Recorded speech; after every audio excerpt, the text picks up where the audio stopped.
Bonjour, dans cette vidéo, on va réviser un peu le concept des angles en position standard et faire un peu d'extension. Alors, disons qu'on a un point donné qui est sur le côté terminal d'un angle.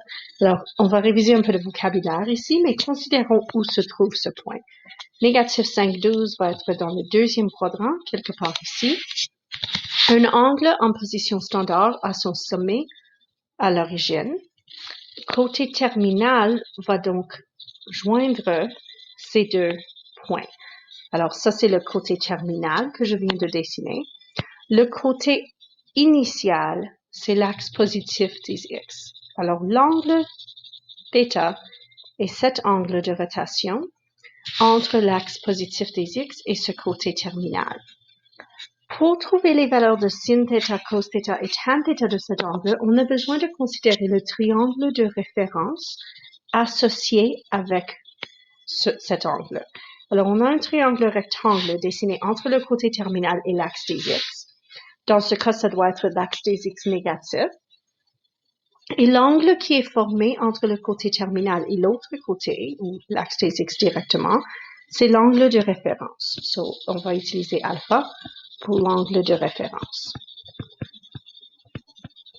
Cet angle est un angle aigu, et le sinus, cosinus et tangente de θ vont être plus ou moins la même que le sinus, cosinus et tangente de alpha, avec l'addition que certaines valeurs peuvent être positives ou négatives. Alors, le fait que la valeur de x est négative veut dire que ce côté du triangle prend une longueur négative. C'est pas vraiment une longueur, mais on va le traiter comme si c'était une longueur négative. La valeur de y a une valeur positive, alors le côté opposé à l'angle alpha aura une valeur négative. Et l'hypoténuse, qu'on va nommer R, parce que ça représente le rayon du cercle qui sera tracé par cette révolution, on va trouver avec le théorème de Pythagore. R au carré égale négatif 5 au carré plus 12 au carré. Et quand on résout, on trouve que R devrait être 13. On va toujours utiliser une valeur positive pour le rayon, mais le côté adjacent ou le côté opposé peut prendre une valeur négative si nécessaire, dépendant du quadrant. Pour trouver sinus, cosinus et tangente, donc, je vais utiliser ces longueurs pour θ. So, sinus de θ égale le côté opposé, qui est 12, divisé par l'hypoténuse, qui est 13. Le cosinus de θ va être le côté adjacent, qui est négatif 5, divisé par l'hypoténuse. Et la tangente de θ doit être le côté opposé, divisé par le côté adjacent. 12 sur négatif 5, vous pourriez l'exprimer comme négatif 12 sur 5. Les deux sont les mêmes. Un commentaire ici, on a un angle de référence. L'angle de référence est toujours un angle aigu entre le côté terminal et l'axe des X. Jamais avec l'axe des Y.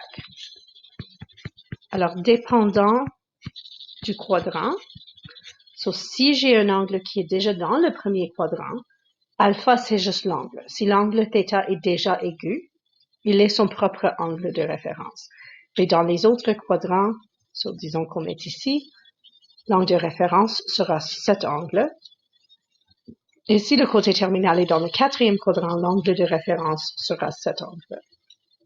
Dépendant du quadrant, différentes valeurs vont être positives ou négatives. Je pourrais aussi parler des angles coterminaux. Alors, je ne sais pas dans ce cas. J'ai dessiné que θ égale un angle obtus, c'est-à-dire un angle entre 90 et 180 degrés. Mais je ne sais pas forcément que ceci est le cas, parce que c'est possible de faire plusieurs évolutions avant de terminer. Alors, peut-être θ, inclut 1, 2, 3 révolutions entières avant de compléter cette dernière partie. Alors, peut-être θ est plus grand que 360 degrés. Ou bien, ça se peut même que θ, c'est dans la direction négative. Alors, peut-être θ, c'est un angle négatif qui va dans l'autre direction, la direction opposée. Dans tous ces cas, la valeur de alpha l'angle de référence va être le même. Et pour tous ces angles θ, le sinus égale 12 sur 13, le cosinus égale négatif 5 sur 13 et la tangente égale négatif 12 sur 5. Ce sont des angles coterminaux parce qu'ils finissent avec le même côté terminal.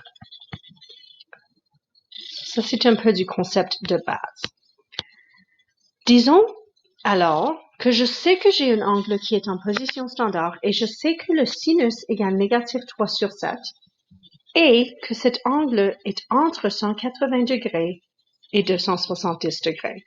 So 180 degrés à 270 degrés est quelque part dans le troisième quadrant. Et je sais, à cause du fait que c'est positif et c'est entre 180 et 270, qu'on n'a pas plusieurs révolutions. Ça, c'était impossible. Et il faut que ça soit dans la direction positive. Je sais maintenant que le sinus égale négatif 3 sur 7. Alors, dans ce triangle, j'ai négatif 3 comme côté opposé et 7 comme côté l'hypoténuse, le rayon. L'angle de référence dans ce cas, c'est cet angle aigu qui va là. Je veux la valeur exacte de tangente. Pour la tangente, j'ai besoin de le